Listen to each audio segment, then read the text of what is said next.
Hey, composer Zach Heidi here, and in today's video, I want to share with you something I recently discovered from John Powell to help make your orchestral arrangements sound more full and exciting. Real quick before I do that, just want to let you know, cohort 2 of the Composing Career Bootcamp is starting this April 1st, 2024. If you're interested in enrolling, I highly recommend you check it out if you're looking to get paid media work in the industry. We're talking about networking, negotiation, communication, delivering the music, and finding the jobs in the first place, because that's the hardest part.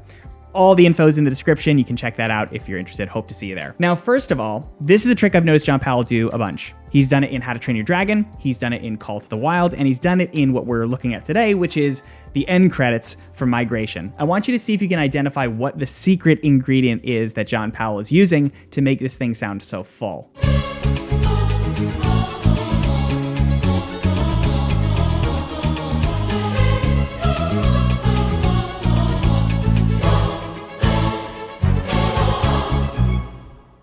Okay, could you pick up what it was? If you couldn't, it's okay. I'm gonna actually mute it now. So look away from the camera or whatever.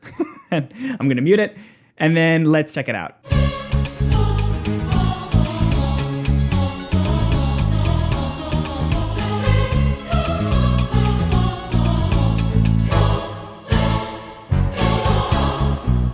So still a great melody and a really good arrangement, but missing that kind of inner motor, right? John Powell loves to use strings for this, specifically violins. This is the actual line that I had muted from the original passage. It sounds like this.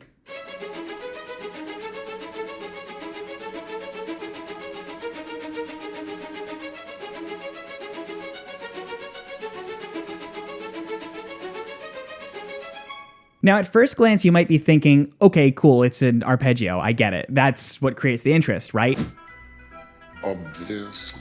Well, that's only half of the equation, because just having an arpeggio is not quite enough. If you're not familiar, an arpeggio is just when we rock back and forth between the notes and the chords. So in C sharp minor, we're just kind of playing the notes in that chord. And we could do that chord by chord, right? In any kind of way we wanted to. But the problem is arpeggios, like anything that gets repeated, get repetitive. And when things get repetitive, we stop hearing them and they become a bit boring. So it doesn't quite work. To demonstrate that, here is what happens if we just did like an arpeggio like this.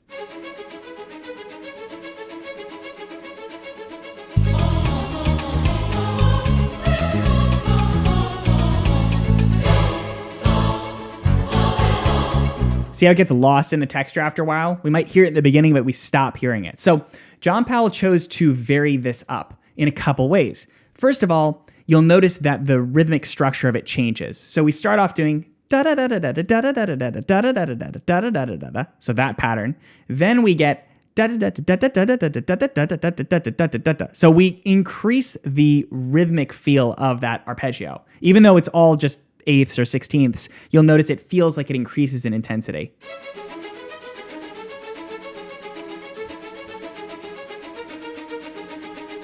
And it does the same thing the second time.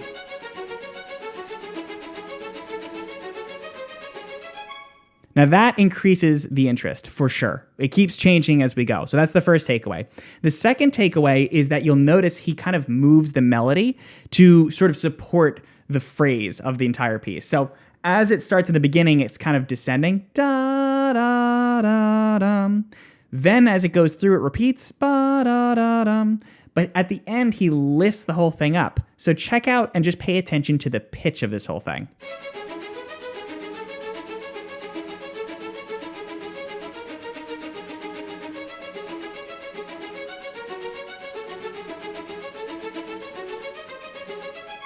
If you can't hear that, pay attention to the downbeats. We have bum, bum, bum, bum, bum, bum, bum, bum, right? Bum, bum, bum, bum, bum, bum, bum. And then listen to this lift. So it takes us through the end of that phrase with a little surprise lift at the end. It complements the melody because as the melody moves up, the counterpoint kind of moves up with it. Or sometimes what you could have it do is the opposite, so it moves contrary. Let's check it out all together one more time, and then I'll show you how to implement this into your own music.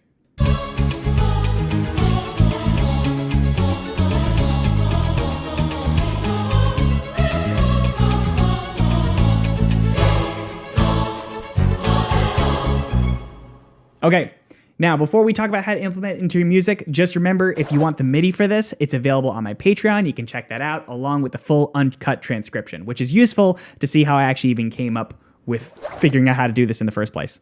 Okay, now let's talk about the actual implementation. First thing, we're gonna come up with a chord progression. Doesn't really matter what it is, we can keep it simple. Let's just do something in D, D, G, A, D. So, all together.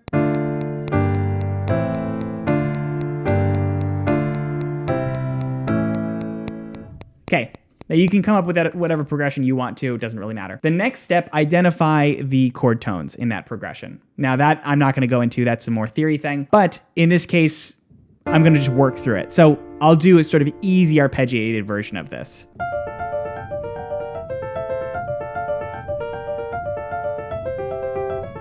That's just a simple repeated arpeggio.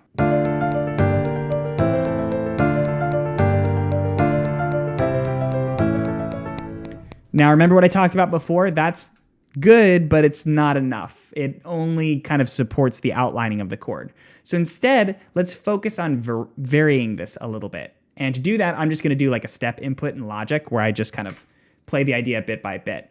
So let's do same pattern.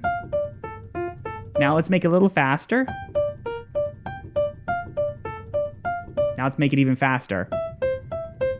And then let's rise up. Okay, so to play that through, sounds like this.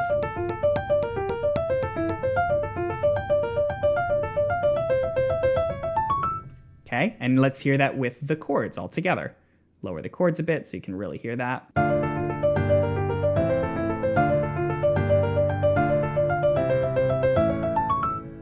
And once you combine the melody and all the other elements, you'll notice that that really, really cuts through. Just to hear how that would really sound, I'm gonna put it through the strings so you can hear it sounding nice and complete with those strings.